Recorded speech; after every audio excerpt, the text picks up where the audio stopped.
Welcome to the Perinatal podcast by Focus on the Family Singapore. In each episode, we'll be speaking with everyday parents and practitioners as they share with us gems from their parenthood journey. Keep tuning in to learn with us as we figure it out together.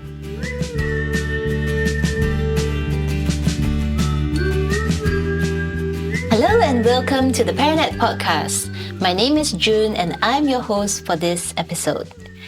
In Singapore, fatherhood is evolving, but in a society that still sees caregiving as a mother's main role, new dads often face the journey quite unseen and unsupported. Joining us today are Naomi Toh and Edna Sim, both mothers and professionals passionate about supporting young families. They are the founders of Kindred Haven, which they'll share a bit more later. They also recently surveyed about 80 dads in Singapore to better understand the emotional and mental challenges that new fathers face. Welcome to our Perinatal podcast, Naomi and Edna.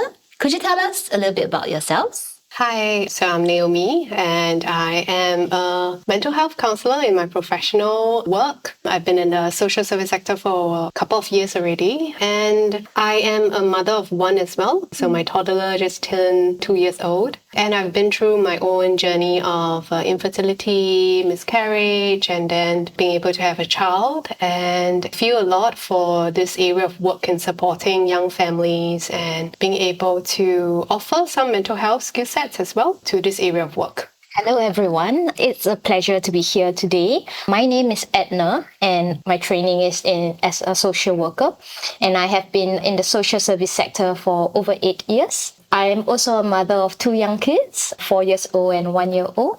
And Naomi and I are very honored that we can be here today to talk about dads. Fathers have a very special place in our hearts, especially the mental health of fathers, because we know how invisible they can feel. They often have a lot of needs, but their needs tend to be overlooked and they don't tend to seek help because, there are a couple of things that they are struggling with. They might not feel like they have a right to struggle, which really creates that barrier from seeking help.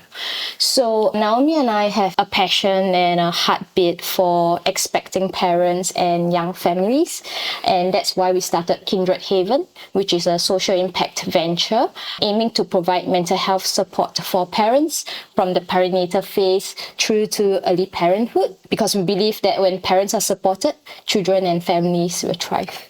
Wow, that's so inspiring hearing you both. Young mothers that you both are, and yet something about being able to support fathers out there, especially those who are really new on this fathering journey, right? Really good to have you both here and to hear about your work in this space. I'm a bit curious about the survey that you all recently did with the new dads in Singapore. Could you share one or two, key insights that arose from your survey? How are our new dads actually coping? Through the survey results, I think what we found was that the primary sources of stress that our fathers face are a couple. Number one, it would be balancing work and family time. Number two, it's about being able to find time and space to self-care and alone time also. Number three, it's about stresses surrounding the relationship and the marriage with the partner. And lastly, it's about parenting confidence, that they feel they may be lacking some skill sets in knowing what their child needs and appropriate age.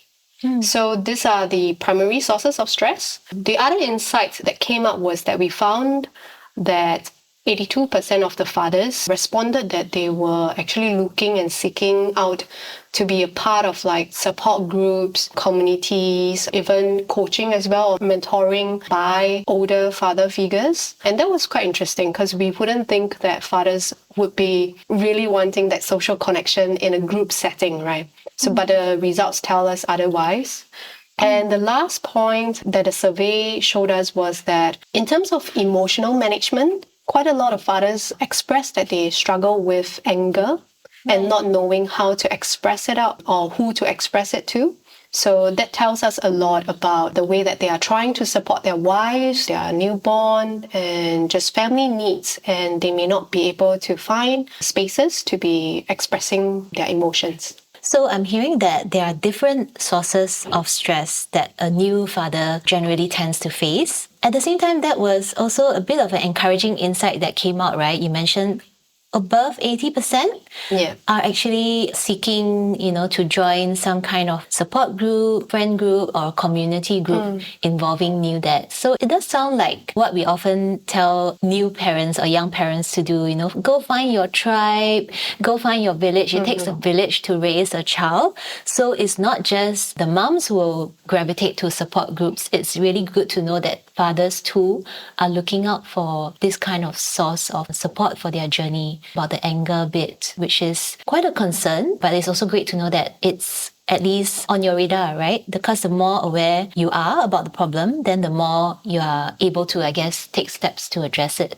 And regarding about the community, I think there have been extensive research, right? Like we all know that regardless whether you're a mother or a father, we all need community. We are all just biologically wired to need community, not only just survive, but to thrive as well.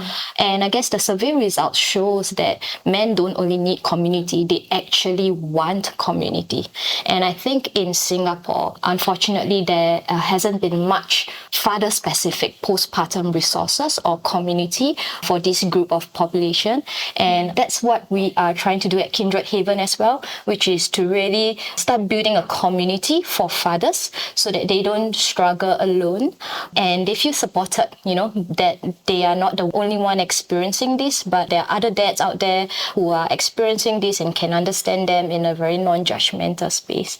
And I think that's something that we really hope to support in Singapore. Yeah, it's really great to hear, all the new plans as well as the heart behind this initiative that you have grown. In a society that still sees, caregiving, especially in the early years of a child's life, as mainly the mother's role and the mother's responsibility, could you share a little bit about why a father's presence and involvement, even in the perinatal or in the postpartum period, why is it so important? When we think of how an involved father figure looks like, it symbolizes that nurturing figure, warm, supportive, affectionate, present, and attuned figure, right? So an involved father would be able to positively engage with the children, would be able to offer availability of themselves, where the children is able to assess them. There is also that element of being able to be responsible to share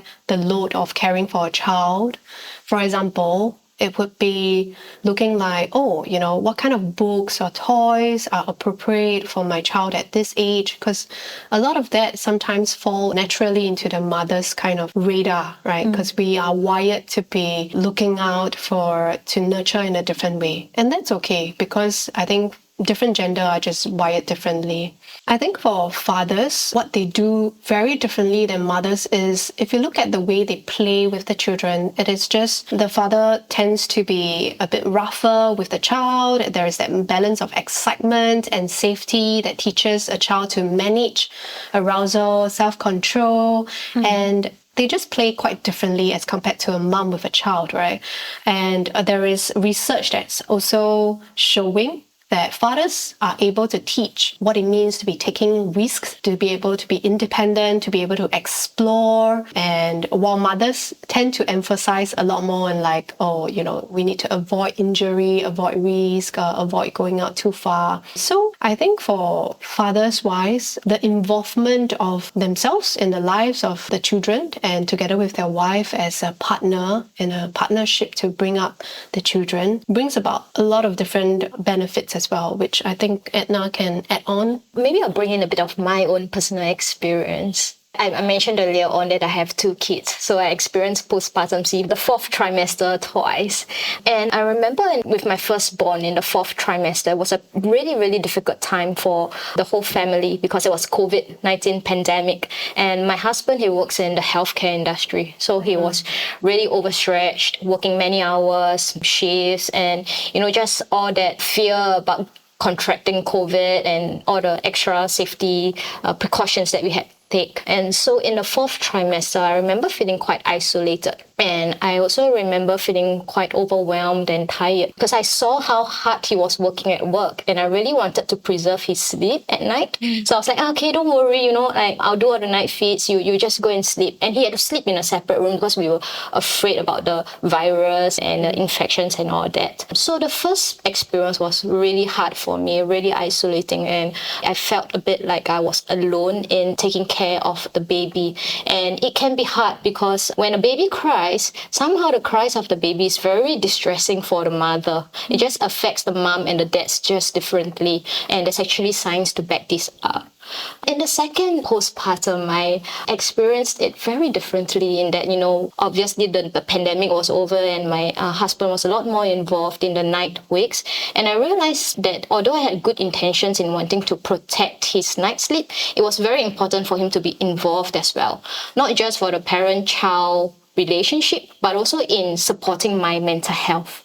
So I also had to learn to say yes more in allowing him to be more involved and in allowing him to help me. And it was as simple as, after I've latched the baby, he would take the baby, go and change the diapers. He would, carry her and soothe her back to sleep. And that really helped because it gave me, more time to, settle back to sleep and just feeling really supported and feeling really seen for this caregiving aspect of raising an infant. So a father's involvement in postpartum, I think much has been said about it, and we definitely know that it's so important in protecting the emotional and mental health of moms, promoting secure attachment with the children. The benefits are just endless. Like we could go on and on talking about this. Yeah, I'm sure. Thanks for sharing your personal experience, Edna. I think what I'm hearing is that a father's presence and involvement doesn't just benefit the child or the father-child relationship. It is also so key in terms of that sense of support a new mom might really need. So I see it as the benefits are really go multi-ways, and it really works to strengthen the family as a unit in this transitional season, right? Every time you usher in a newborn child into the family, it's like a different season, a different change. At this point, with you both being relatively young moms yourself, right? And I'm sure you're also quite clued in to the experiences of other young parents around you. Have you heard anything about like what dads may often go through in terms of their own emotional journey?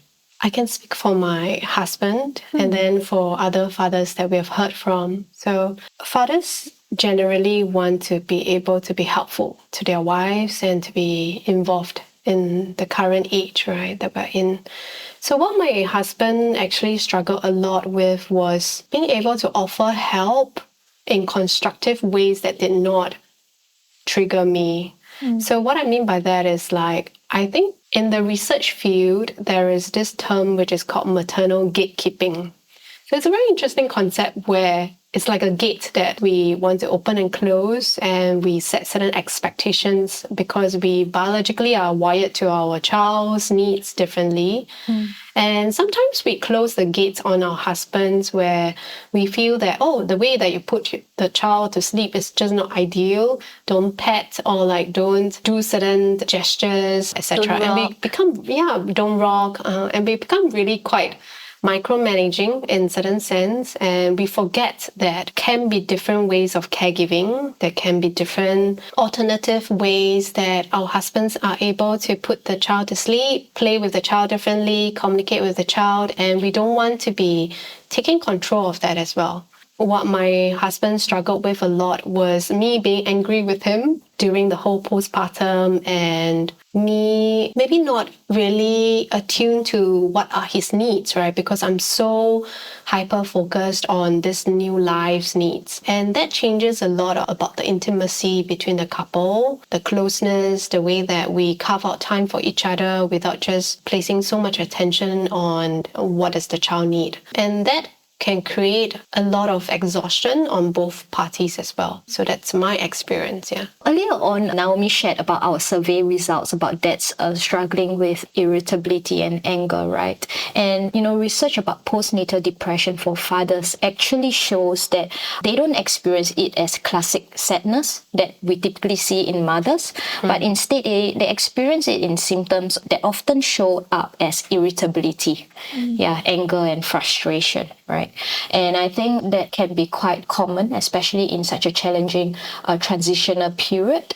And we do notice from, the work that we've been doing, as well as our social circle and our own lived experience, that some symptoms that might show that dads might be struggling, apart from irritability, is also withdrawal, and they might be feeling disconnected to their baby. And maybe perhaps some more behavioral presentations that can be observed is overworking as a way to cope, staying out at work in order to reduce conflicts at home, or maybe even numbing with screens, gaming, movies, or even, alcohol and substance use as well. Dads definitely do struggle. They struggle differently from how moms do, but they do struggle, and their experience is not any less than moms, just because they were not the ones that birthed the child. But we notice that dads often feel a sense of barrier in seeking help, because they feel that I was not the one that conceived the child, that held the child in my body for 9 months. I was not the one that went through the birth trauma. I was not the one that delivered the child. I'm not the one that, is taking care of the child 24/7. So who am I to be struggling when my wife is not? Or they might dismiss their needs and say that, my wife is having a harder time than I am.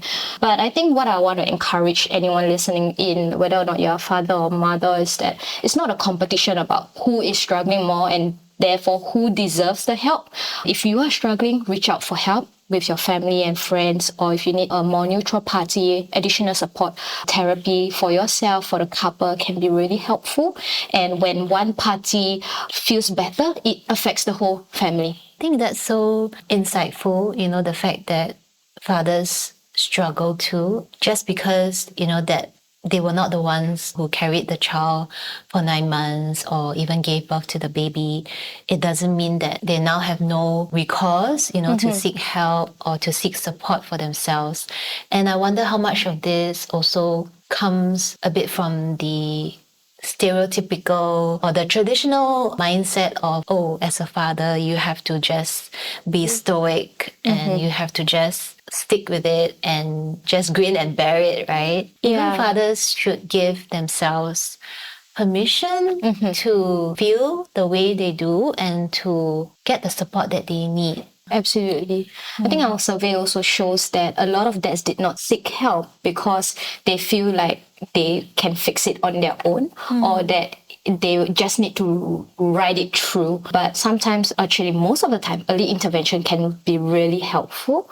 And just to give yourself that permission, like you mentioned, to acknowledge how you're feeling without any judgment, without any criticism. Allow yourself to check in with yourself, your body. What support is it that I need at this moment right now? And the whole family can then actually benefit from a healthier and a happier father. Definitely. Right? Definitely. Yeah. And Naomi, you were sharing a little bit about this concept on maternal gatekeeping, which I thought was really interesting as well. And looking back to my many years ago when I first had my newborn, and I think I can really relate to some of the things that you said, being a bit critical over why the daddy would do certain things, like coming home from work and then exciting the baby because, obviously he wants to play with the child, right? But then it's bedtime soon and I then feel like, later on I have to pay the price because it's harder to, put her to sleep. But it's a bit of a very sticky situation where it's almost like you have to kind of balance off the needs here. The needs of the child, the needs of the mom, the needs of the dad. Very interestingly, Gottman Institute, which focuses a lot on marriage, relationship satisfaction, they actually did a lot of studies and they found that almost 2/3 of couples will experience a dip in the relationship satisfaction up to 3 years after the child is born. So I think for those who didn't go through this rupture in the relationship, what they found out that was helpful was partnership, right? Being able to journey together, practice healthy conflict management and be able to tackle things together and fight the battles together. So instead of asking very close-ended questions when our husbands come home, like, did you buy the groceries already? Do you pay the phone bill already? So when we start asking very close and the operational questions, those are just telltale signs of how we are disconnecting from our partner as well. And after having a child, I think what is important for couples to remember is that we are lovers before we are parents, right? And to be able to keep that intimacy guarded as well. So I think it's important to remember that fathers have needs as well. That's so true. Thanks for sharing that tip. We are indeed first a married couple before we become parents. So I'm hearing that the marital relationship really plays a very big part in terms of helping fathers feel a sense of connection to the baby and also to his wife. Edna also mentioned, let's allow them to have a space to voice their feelings and even encourage them, right, through small ways. Maybe even encourage them to seek out their own support networks and support groups out there. I'm just wondering if you could leave, maybe a new father is listening into this podcast. What is one thing that you would encourage this new dad to do? Perhaps he's been feeling a little disconnected from the wife, a little hard to figure out his new role in this season. What is one thing that you would tell this father to do? I would say that we at Kindred Haven, we hope that fathers can see their own mental health as part of the care of their wife and their baby as well. Fatherhood can be a challenging transition.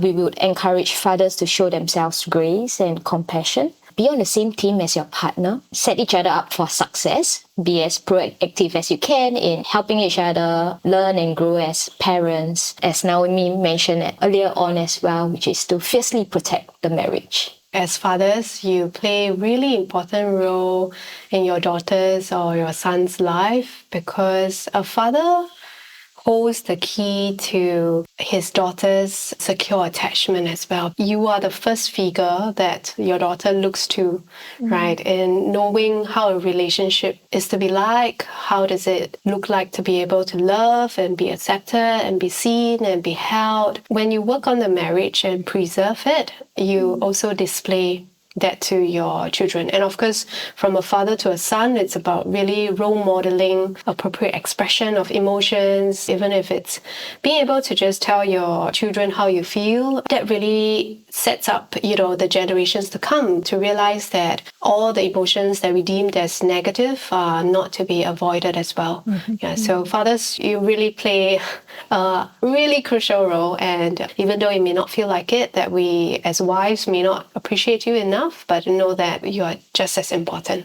Well said. Thank you both so much. It's been really great having you here and to share so many deep insights into this new season and chapter of fatherhood. For our listeners out there, if you are keen to tap into Kindred Haven, do look for them online and we'll be able to share it in our show notes as well. So thank you once again for being here with us. Thank you. To our listeners out there, for more of our parenting resources, do head over to family.org.sg/subscribe.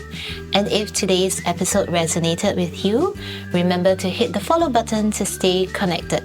Leave us a review or share it with a fellow father or a friend who might benefit from this as well. So that's it for today. Do keep tuning in to the Perinatal podcast to learn and grow in your parenting journey.